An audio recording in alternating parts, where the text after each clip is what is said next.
We are continuing our celebration of the decades with a look at sports this week, and the 1960s was a really fun period in Las Vegas history. Yeah, the city was growing, of course, and the sports scene was just starting to sprout. Sports director Chris Matthews joins us with more on a decade of fun and games. Chris. Well, thank you very much. And the key word is probably fun. In the 60s, everybody's having a good time. 60s served as the beginning platform for sports in Las Vegas, from boxing in the early 60s to golf championships and the birth of UNLV athletics. 60s will forever be remembered as a decade that ushered in what has become the fabric of fabulous Las Vegas.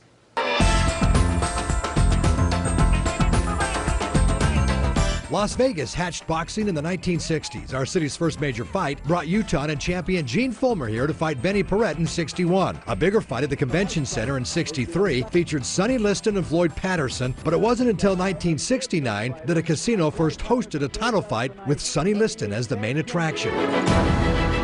Auto racing roared into the desert in the 60s. There's the white line still on the racetrack. The International Raceway in Henderson brings back memories of American graffiti. This old 8mm film keeps those memories alive. One day I stopped and looked, and there was weeds growing up through the strip, the asphalt strip.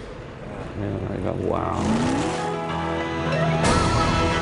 Golf was a major draw in Vegas in the 60s. The Tournament of Champions, held on the old DI course, brought in a who's who of golf, from Arnold Palmer to Bob Hope, Jack Nicklaus, and Bing Crosby. You could argue that it was one of the biggest sporting events in the United States because they all came from Hollywood.